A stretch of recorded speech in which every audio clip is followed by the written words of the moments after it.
Hi, besties, and welcome to my YouTube channel, or welcome back to my very favorite people, my ride or dies and returning besties. But for those of you who don't know who I am, allow me to introduce myself. My name is Misha, and I happen to be your gay best friend. Ah, you're welcome.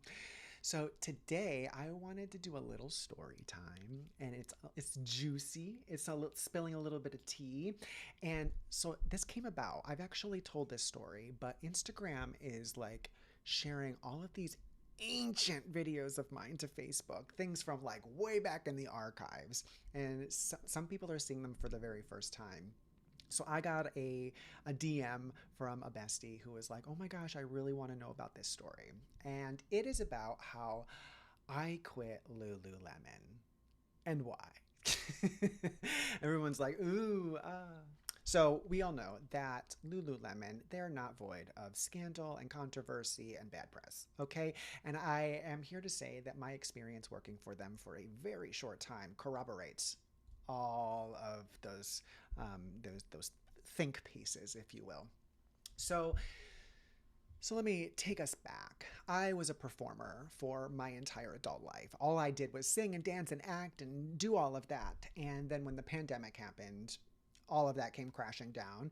And like most people, I thought it was going to last for a couple weeks. Those weeks turned into a couple months. Those months turned into a really long time, bitch.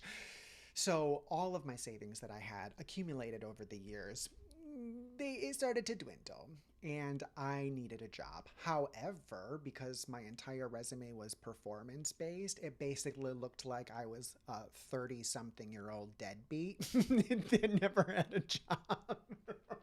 And so I was finding it very difficult to even get an interview at the most like entry like selling cell phones like T-Mobile. They were like, absolutely not. There was a fast food place that did not call me in.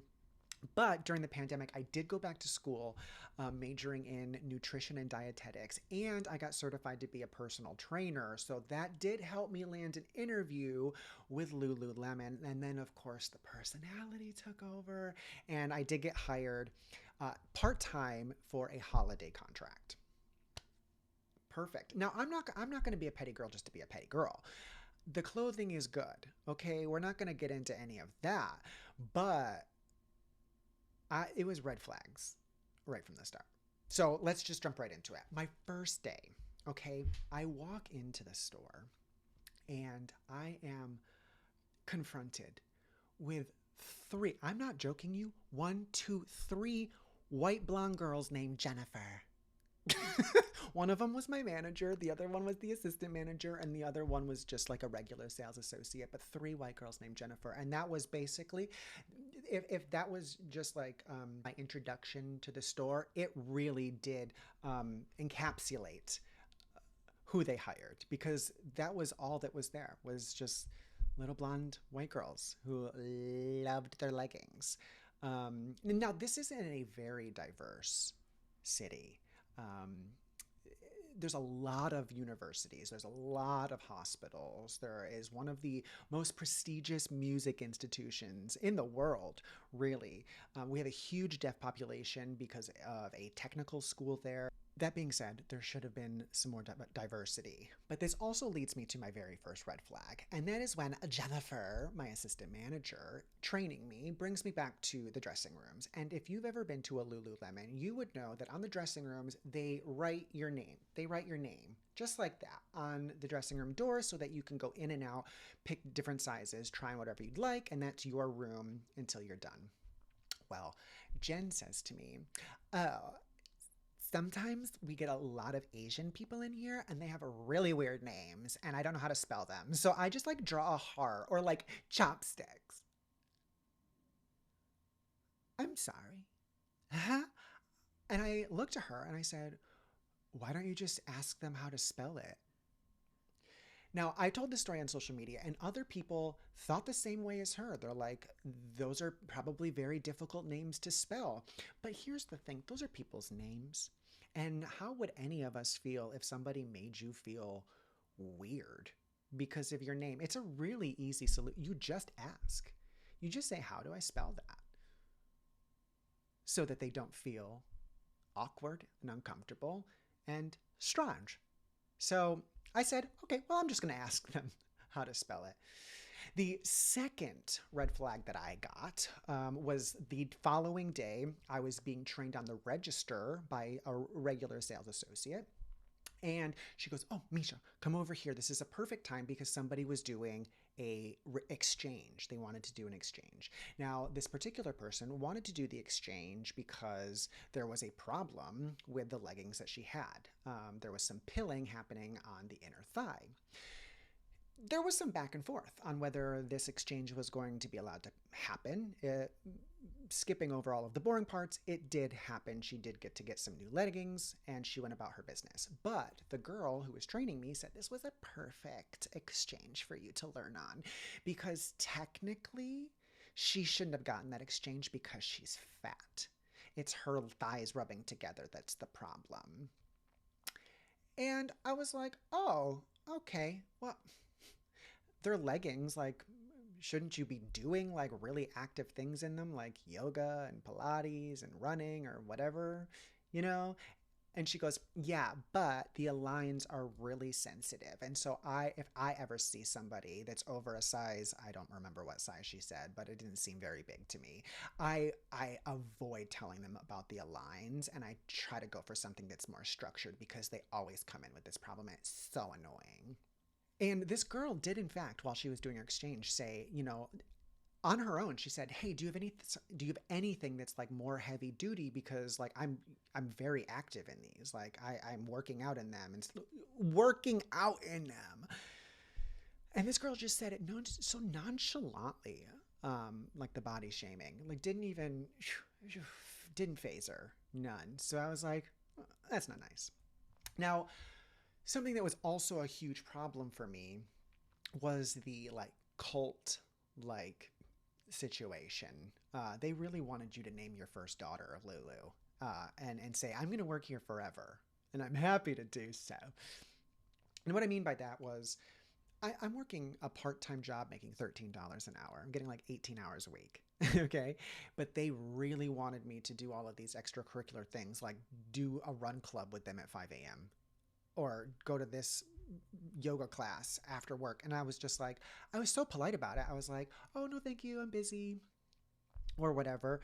It's my job and it's not my jam to do that. So they didn't like me real quickly. They were just like to me, which was fine by me. I was there to collect a paycheck. There was also this company atmosphere and they had these online trainings that you had to do. And the first online training that I got was one on microaggressions in the workplace. Okay. Now we had to watch these at home on our own time, unpaid, and you had to watch them. Okay. So this first one, it started with like 30 minutes of affirmations and breath work.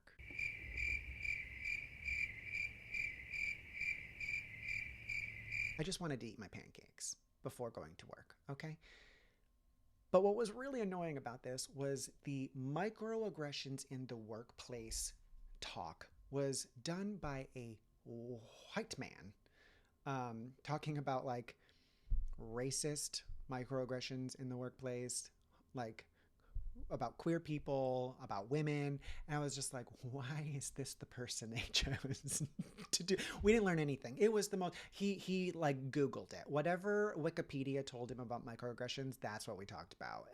It was such a waste of time is what I'm getting at. Now, the following week, this is where the problem comes in for me. The following week, we had another one that was on the schedule. However, me and my then boyfriend, he's now my husband, hello, we had just gotten a new puppy. And Augie, he's designer, and he got neutered. And so he had an incision. And we woke up that morning to the most foul smell. And this is our first dog. Like, we had family dogs, but it's our first, our first dog. So I freaked out thinking that he had an infection in his incision. So I rushed him to the vet. Side note, he did not have an infection. He just had fish butt. That's what we call it. You know when like dogs need their glands to be... I'm a helicopter parent, what can I say? So I did not make that training because I was taking my dog to the vet because I thought he was in trouble medically, okay? I get to work. The person in charge, the person with the highest authority in or highest on the totem pole, the hierarchy was the floor lead. So we're not talking a manager or assistant manager. We're talking about a regular ass sales associate who just gets called, has the word lead and makes like $2 more an hour. I go, oh my gosh, by the way, I didn't go to that training today because, and then the point of my story was my dog. I was like, oh my God, my dog. I thought he was going to die. I was so scared. And it just turned out they needed to squeeze his butthole. I get home from work that night, and this floor lead wrote me up for choosing to skip the training. Okay. I was just like, this is not it because because you why do you have that power? Also, like, I told you the reason why. I talked to the assistant manager about it and she goes, "Oh, it was recorded. You can just watch it." And I was like, "Then why did I get written up?" Anyway, when you get written up at Lululemon, you have to go in and acknowledge it. And this is the next day. I just got put on a break. Like, just got put on a break. And the floor lead, even though there's now managers in the building, she walks into the break room and she goes, "I need you to acknowledge that write up." And I was like, "Okay, I'll get to it." And she's like, "I want to watch you do it right now." I am not even joking you. And I just said, "Is this like a power thing, babes? Like, you really need to watch me acknowledge this right now? I'm not going to. What if I don't want to acknowledge it? What if I don't agree with it?" I was just trying to push her buttons. She was so mad. So then she started like spreading rumors. She went out. She was talking shit with all the other little employees out on the floor. It was like a whole thing. The day that I end up quitting, I got called into work during a blizzard that the entire state was shut down. Not joking. And I go in. This was in a mall. The mall is obviously completely empty. There's no people. Most of the stores are closed. I walk in and I immediately, because there's nobody in the thing, I go into the back and I start fulfilling like shipment orders. Like, I just go in and I start working because that's the kind of worker I am. The assistant manager comes back and she goes, "What are you doing?" And I said, "Oh, I'm doing shipments." And she goes, "I need you to ask permission before you start a task. In fact, I need you to ask for permission before you go to the bathroom. You need to ask me before you do anything. I don't much like your attitude."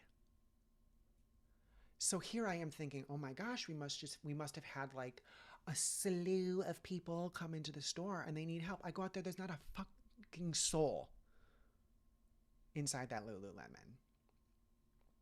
Yeah. Then I get an email from the floor lead being like, "I still need you to acknowledge this right up."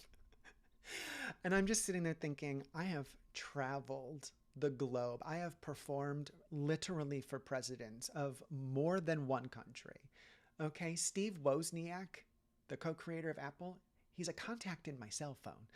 I just don't know if I can do this. And so I took off my little red fanny pack and I walked in to the assistant manager's office and I was like, "You can have this. I'm not going to work here anymore." And all of a sudden, every single person in the store immediately unfollowed me on Instagram. I had already had a couple viral videos on TikTok, and all I did was like tell this story on TikTok, which immediately blew up because it turns out a lot of girls feel like they're the mean girls of the athleisure world. Okay. And I got like all of these crazy emails from my manager, Jen, about all of this action she was going to take, and I was never going to be allowed in a Lululemon again ever in my life. It was such a drama. I had girls who work at Lululemons in other states claiming, "Oh, I worked with him. He was a troublemaker." Lies and slander. These lines are buttery and soft and amazing. it was so wild. I'm telling you, like this was in the state of New York, and there were girls literally in like Indiana. Like I worked with him. This He is a monster. I ended up getting contacted by a news outlet because they were running a piece on Lululemon and this like very strange work environment. And I'm just remembering my other thing that I really had a problem with. There was a huge thing in this article was there was this thing called clearing that you had to do where when you went in, you would have to tell your manager or your assistant manager or your floor lead your like personal problems in the day that would like keep you from selling those buttery soft leggings. Like, hi, like, sorry, my grandma just died and like I'm really going through it. And they would be like, she's in a better place. Get to work. So wild. So anyway, not my favorite company, but I did get a few viral videos out of my experience with Lululemon, and quitting, and just making people again not feel so alone in the fact that they felt like unincluded. So anyway, if you still like their clothing, I'm not gonna judge you for it. Like I said, I think the clothing's good, but I'm an aloe girly now. There's a lot of other options out there. But anyway, so that's the little petty story that I have for you today. I love you all so much. Don't forget to subscribe. And I will see you very, very soon for another episode of whatever the hell this is. All right, besties. Mwah!